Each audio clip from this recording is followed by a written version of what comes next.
I better apologize to him, and we won't be seeing my friend who beat him up anymore.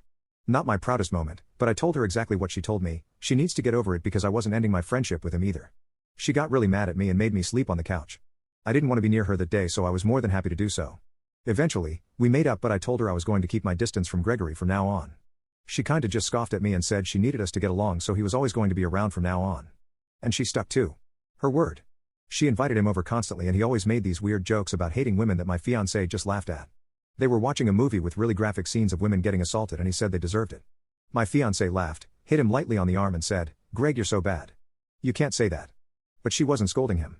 Gregory is gay, but that doesn't excuse his hateful behavior towards women, and it makes me wonder if he thinks that way about my fiancé.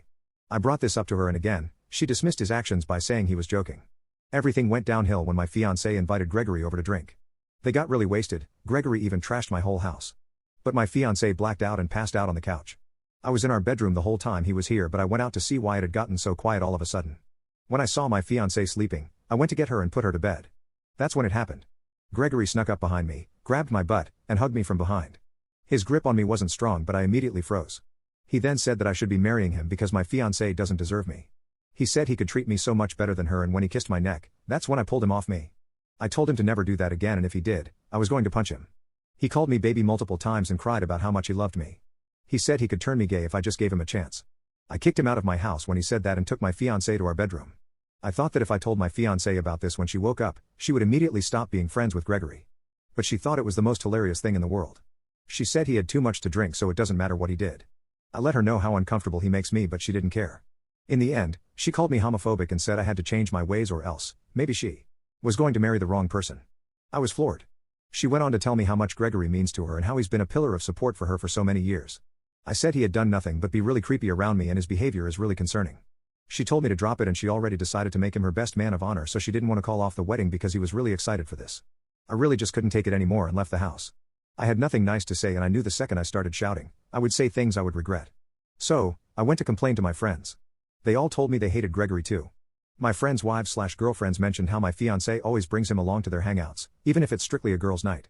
One time, they were all supposed to spend the night at one of their houses, and Gregory arrived with my fiancé. The girls all protested against this, and Gregory went on a tangent saying this is why he hates women and they were being super sensitive over nothing. The owner of the house said if Gregory didn't leave on his own accord, then my fiancé also wasn't allowed to stay. She actually ended up leaving with him. She's really codependent with him, and I don't understand why. He's just not a good person to have around. I went back to my house after spending the night at my friend's. I decided I was going to put my foot down to get things to change. Thing is, when I arrived at my house the next day, Gregory was there. He was all cuddled up with my fiancé on the couch. I confronted them and asked what the hell was going on.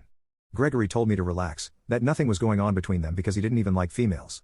My fiancé hopped on his bandwagon and said it was fine because Gregory is gay. I demanded that he leave the house, but my fiancé said that I needed to get along with Gregory because I was going to be seeing a lot more of him. When I asked what she meant by that, she dropped the biggest bombshell on me. Gregory had gotten evicted from his apartment and my fiancé let him move in with us. Oh, F that. I said I needed time away from both of them and went into my room to pack some things.